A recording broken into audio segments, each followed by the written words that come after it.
주린이들의 멘탈 강화 방송 돈다방 미쓰리 2023년 1월 8일 일요일 방송 시작하겠습니다. 토요일 에피소드에 한 청취자님께서 가히 미쓰리는 주식의 신이여라 라고 댓글을 달아주셨는데요. 솔직하게 말씀드리면 저는 주식의 신은 아닙니다. 주식의 신은요. 제가 예전에 주식을 배웠던 그 고수라는 사람이 진짜 신이죠. 그 고수는 정말 하루에 3종목을 매매하는데요. 3종목 모두 상한가를 보냅니다. 근데 제가 그 고수에게 주식을 배우면서 제가 느꼈던 감정은 뭐냐면, 야, 돈 버는 일이 좋은 일이지만, 행복한 일이지만, 이렇게까지 고통스럽게 돈을 벌어야 될까라는 생각을 한 겁니다.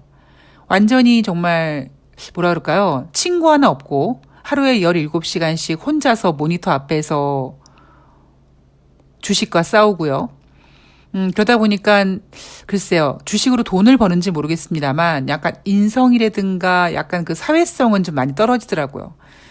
그래서 하루에 17시간씩 그렇게 모니터 앞에 앉아 있으면서 몸이 반신불구가 됐었던 경험을 했다고 합니다. 그리고 또 다른 고수분께서도 몸이 많이 안 좋아져서 음식을 씹을 수 없을 정도로 몸이 힘들어서 와이프가 음식을 직접 씹어서 전달해 줄 정도로 그렇게 고통스러운 길이라는 것을 제가 알고는 주식시장을 떠나고 싶었죠.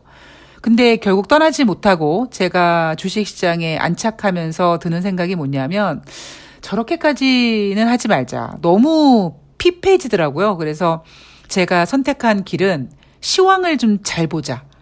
시황만 잘 보이면 종목은 뭐 그냥 따라올 수 있으니까 시황에 좀 집중을 하자였습니다.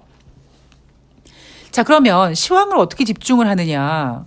제가 인간이기에 제가 뭐 잘난 척 좀 하느라고 뭐 점쟁이 빤스를 훔쳐 입었다 이런 얘기를 하지만 제가 인간이기 때문에 미래를 알 수가 없죠. 그래서 제가 선택한 방법은 많은 시나리오를 만들어내는 겁니다. 인간으로서 할 수 있는 가장 지혜로운 투자 방법이라고 생각을 합니다. 생각할 수 있는 준비할 수 있는 모든 자료를 수집해서 그 자료들을 가지고 그 지난 데이터들을 가지고 앞으로 일어날 일들에 대해서 최상의 시나리오, 최악의 시나리오를 만들어 놓고 그 사이에도 아주 디테일하게 만약에 경제 지표가 이렇게 나오면 어떻게 될 것이고 저렇게 나오면 어떻게 될 것이고 이렇게 다양한 시나리오를 만들어 가면서 확률을 높여가는 겁니다. 그러면 뭐 종목은 그냥 따라오게 되어 있고요. 물론 종목이 시황을 못 따라올 때도 있습니다. 그런데요. 뭐 예를 들면 제가 지금 이벤트를 하고 있는 이런 그 진행 상황에서 어찌 보면 종목이 시황을 못 따라오는 경우도 있는데요. 확실히 보면 아마 느끼시겠지만 이벤트 하시는 분들은 느끼시겠지만 시황을 잘 보는 사람이 추천한 종목이니까 안도하는 경우가 계십니다. 그리고 제가 기다린 만큼 투자는 결국 시간이잖아요. 그래서 원래 목표했던 수익률보다 조금 더 오래 기다리시게 된다면 목표 수익률을 높여드리죠. 금요일날 한 종목을 정리를 했습니다. 그 종목이 크린앤사이언스였고요. 그 종목도 원래 목표 수익률보다 조금 더 높게 매도를 해드렸습니다.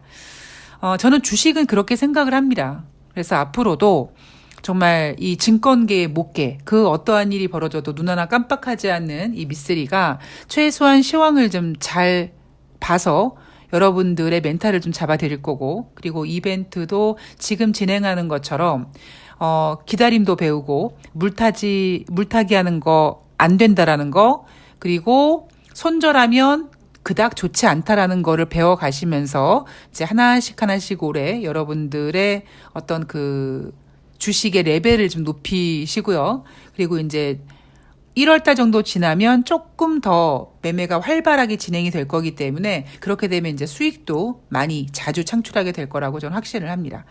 자, 오늘 돈다방 미쓰리는요.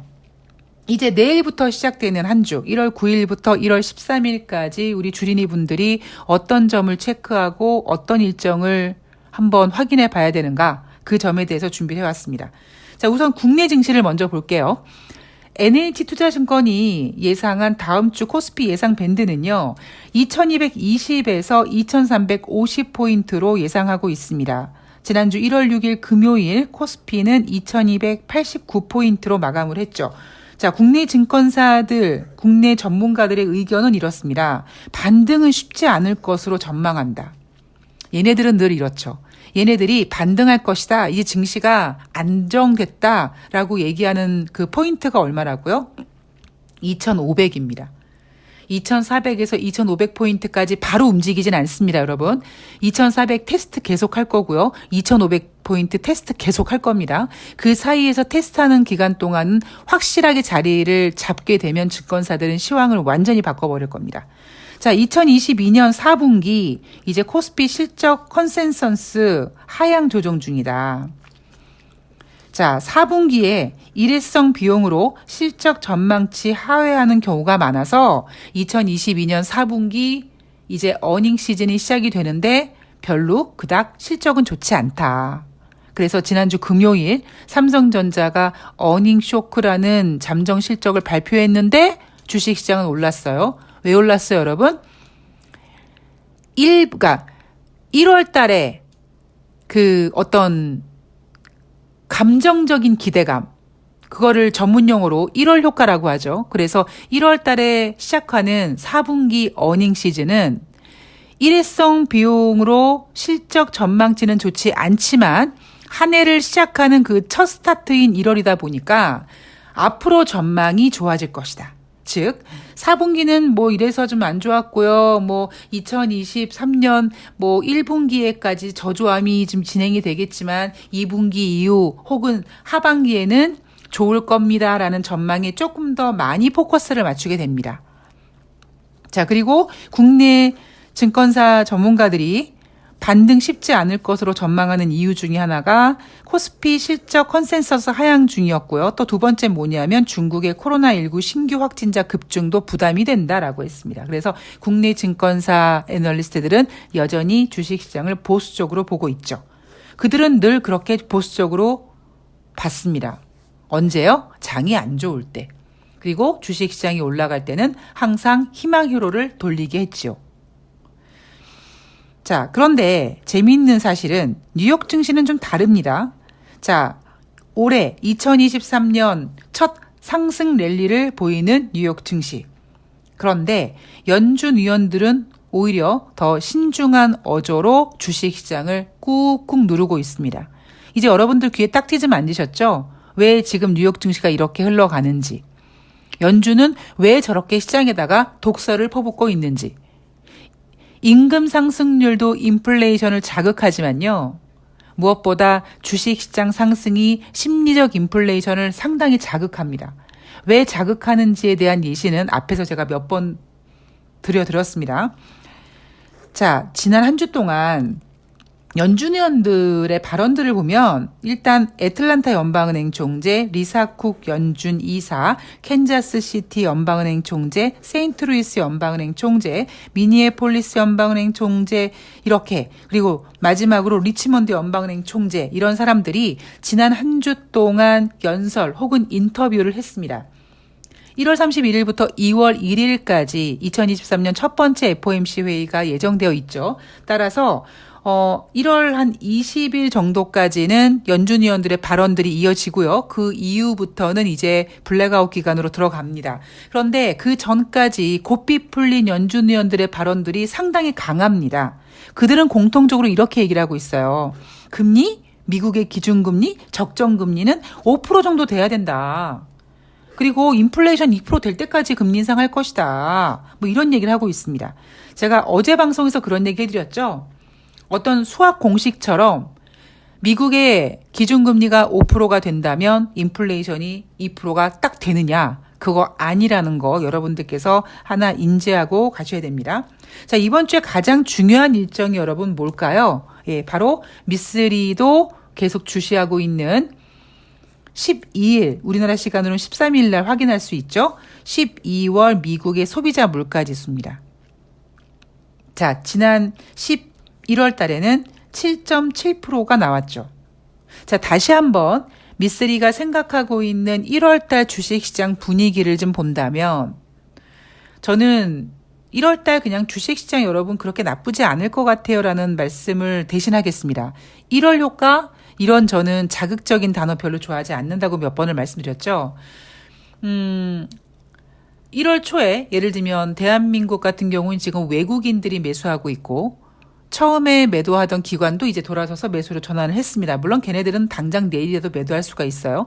뉴욕 증시 같은 경우에는 오히려 부진한 고용지표를 보면서 환호합니다. 경제지표가 이렇게 부진한데 연준이 금리 인상 공격적으로 할 수 있겠어? 뭐 이렇게. 그리고 하다 고용지표가 잘 나왔는데 고용지표가 잘 나왔으니까 연준이 금리 인상을 공격적으로 하지 않을까? 이렇게 해석해야 됨에도 불구하고 지난주 금요일 뉴욕 증시는 오히려 임금 상승률이 둔화됐잖아. 그러면 인플레이션이 급격하게 둔화될 거야. 이쪽으로 또 포커스를 맞춰서 뉴욕 증시 3대 지수를 2%대까지 상승시켜 놨습니다. 자, 그렇다면 미쓰리가 생각하고 있는 지금 1월달 분위기에 딱딱딱 맞아 들어가죠. 뉴욕 증시는 지금 하락시킬 생각이 없어요. 자, 그렇다고 주식시장을 화랑으로 만들 생각도 없습니다.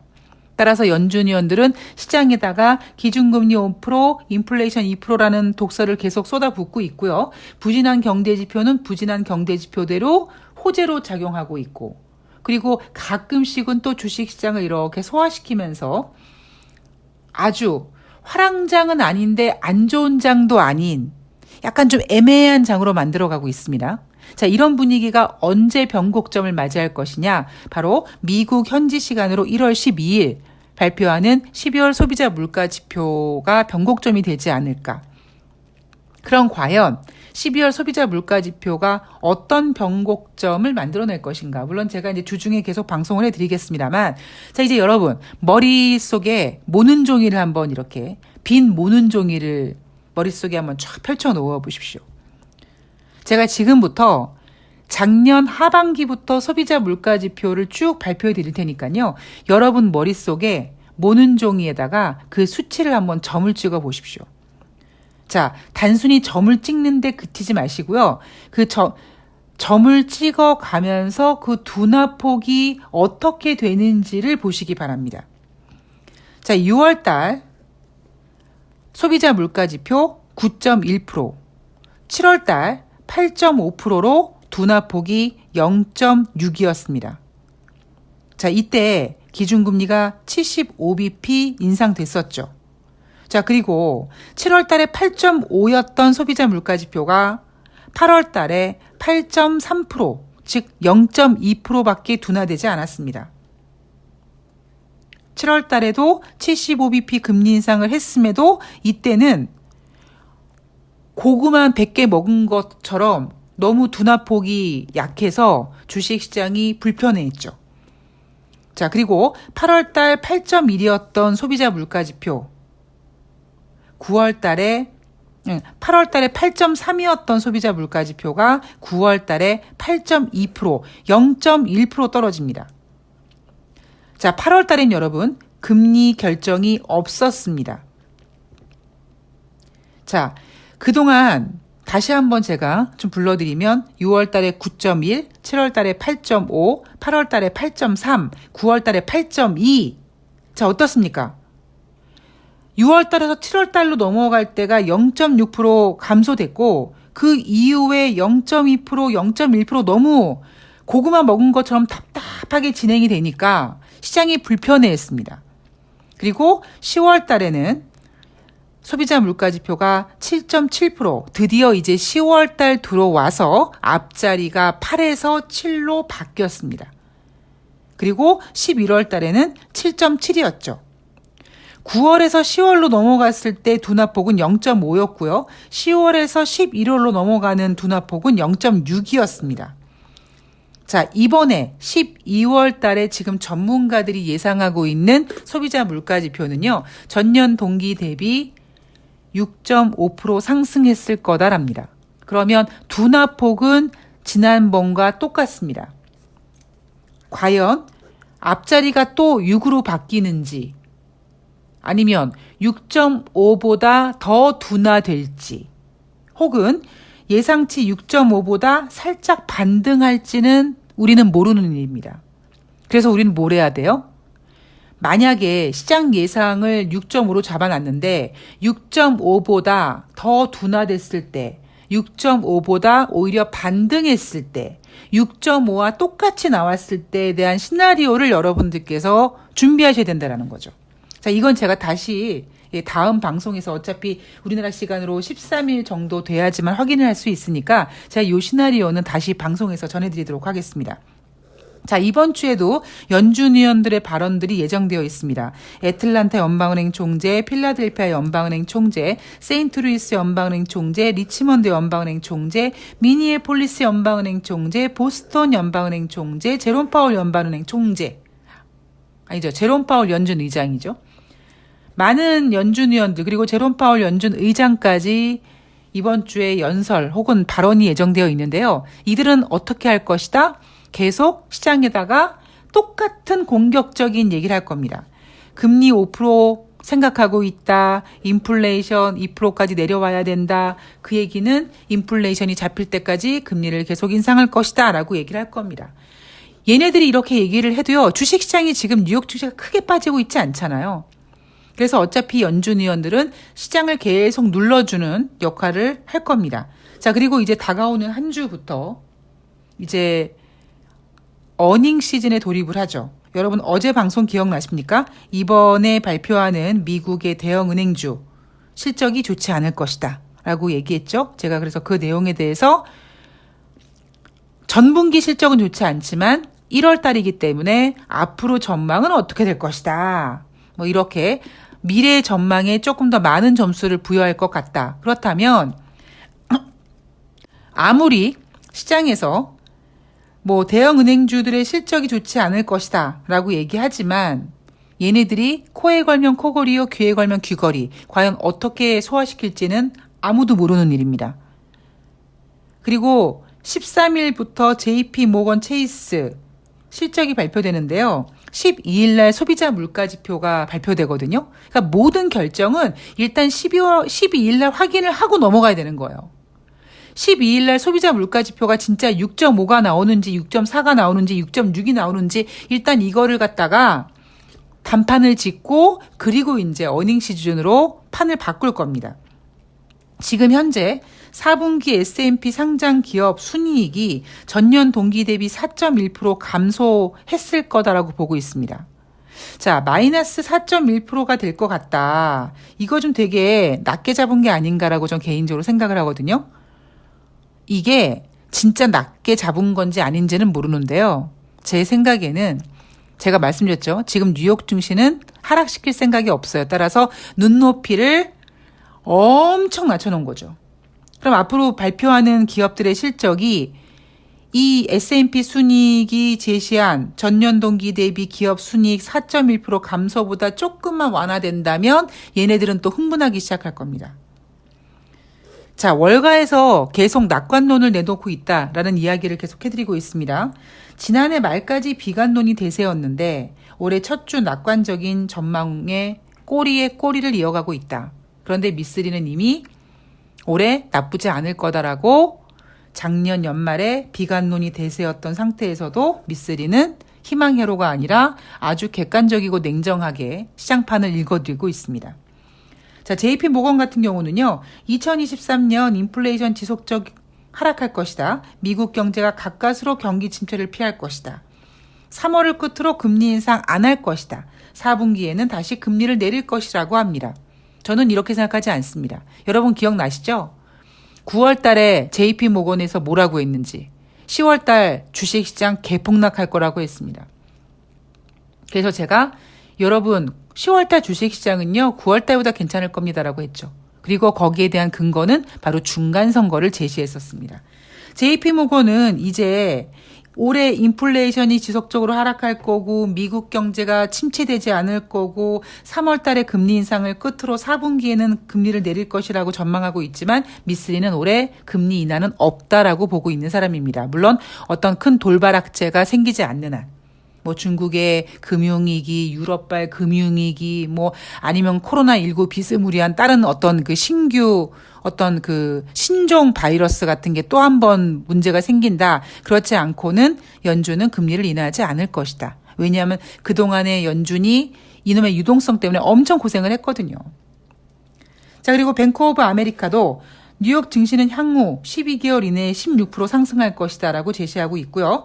비스포크 투자클럽도 올해 S&P 500 주가가 연말까지 5%가량 상승할 것이다라고 보고 있습니다. 뿐만 아니라 애틀란타 연방은행 총재도 금리 인상 계속할 거예요. 인플레이션 2%가 될 때까지 금리 인상할 겁니다. 라고 얘기는 하고 있지만 미국 경제에 대해서는 경기 침체 발생할 것으로 보이지 않는다라고 애틀란타 연방은행 총재는 얘기하고 있고요. 세인트루이스 연방은행 총재는 연착륙 확률이 작년 가을과 비슷하게 커졌다라고 올해 뉴욕 증시의 장밋빛 전망을 하나씩 실어주고 있습니다. 자, 그런데요. 미국이 경기 침체가 되지 않더라도 분명히 그동안 작년에 미국이 엄청난 금리 인상을 해댔기 때문에 거기에 대한 후폭풍은 어떤 식으로든지 올 겁니다. 제가 올해 1월달보다는 3월달 좀 더 가능성을 두고 있는데 시장이 어느 정도 이제 올해 안 좋을 거다라고 했는데 의외로 반등하고 뭐 또 괜찮을 것 같다고 하고 이렇게 연준 의원이나 대형 투자은행사들이 장밋빛 전망을 내놔서 증시가 올라가면 투자자들이 안도하고 그런 안도 시점에서 어떤 문제가 분명히 터질 것이다. 그 시점이 3월이 되지 않을까라고 말씀드리고 있잖아요. 그래서 제가 여러분들이 달아주시는 댓글 중에 사실 개인적으로 좀 불만스러운 댓글이 뭐냐면 그냥 계속 쭉 가자 뭐 이런 댓글입니다. 혼자서 장밋빛 전망을 키우지 않으셨으면 좋겠습니다. 지금 다시 말씀드리지만 그런 장세가 아닙니다, 여러분. 현실을 냉정하게 쭉 갔으면 좋겠죠. 그런데 그런 장세가 아닙니다. 물론 미쓰리 그냥 말만 그렇게 한 거야. 저는 근데 솔직히 여러분 말도 그렇게 안 하셨으면 좋겠어요. 말씀도. 왜냐하면 제가 봤을 때는 정말 주린이들을 제가 바라보는 입장으로는 굉장히 그런 그 댓글을 보면 좀 불안감이 느껴져요. 진짜 이렇게 시장이 또 좀 살짝 올라가니까 또 뭐 이대로 계속 쭉 가자 이렇게 또 생각하시는구나. 그런 마인드를 제가 올해 완전히 그냥 여러분들의 뇌를 정말 세척기로 한번 돌려드릴 정도로 제가 바꿔드리겠다고 했잖아요. 그러니까 여러분들께서 머릿속에 주식시장이 조금 안정되니까 그래 계속 가자 이러한 생각 자체를 여러분들께서 완전히 뜯어 고치셔야 됩니다. 다시 말씀드리지만 올해는 그런 장이 아니에요. 정말 미쓰리 예상대로 3월 달에 어떤 일이 터질지 모릅니다. 저는 지금 1월 초에 주식시장 좋을 거라고 나쁘지 않을 거라고 이미 작년 말부터 얘기를 했죠. 미쓰리 예상대로 가고 있습니다. 그럼 제가 지금 증시 분위기 되게 좋다라고 합니까? 아니에요. 지금 엄청나게 저는 긴장하고 있습니다. 매일매일 도대체 혹시 뭐가 튀어나오지 않을까? 언제든지 뭐가 확 방향이 바뀌지 않을까? 이거를 계속 주시하고 있습니다. 물론 제가 보는 지표가 있습니다. 제가 보는 지표를 토대로 이렇게 하나씩 돌다리도 두들겨 보고 지금 있지만 시장 분위기가 그래 지금 분위기 탔어 계속 쭉 가자 이런 분위기는 절대 아닙니다. 여러분 지난번에 한번 겪으셨죠? 외인들이 쭉 사다 갑자기 확 매도해버리고 달러가 약세가 됐는데도 외국인들이 들어오지 않고 막 그랬습니다. 그러니까 지금 주식시장은 쭉 가는 장세가 아니라 돌다리도 두들겨 봐야 되고 굉장히 신중해야 되고 그리고 더 갈 것 같아도 더 갈 것 같아서 더 수익이 날 것 같아도 어느 정도 내가 욕망을 끊어내고 이익 실현을 해서 현금을 비축하고 또 주식시장이 확 빠졌을 때 다시 들어갈 수 있는 준비를 하셔야 될 때입니다. 자, 오늘 간단하게 그냥 다음 주 한 주 증시 전망해드렸고요. 이제 또 매일매일 제가 월요일 방송은 하지 않고 화요일 방송부터 시작해서 이제 중요한 일정을 남겨뒀죠. 우린 소비자 물가지표 확인해야 되니까 화요일 방송부터 다시 초집중해서 방송 준비해 드리도록 하겠습니다. 월요일 날은요. 5시에 새날에서 뵐 거고요. 남은 휴일 동안 건강하게 잘 보내시고요. 저는 화요일에 뵙겠습니다. 고맙습니다.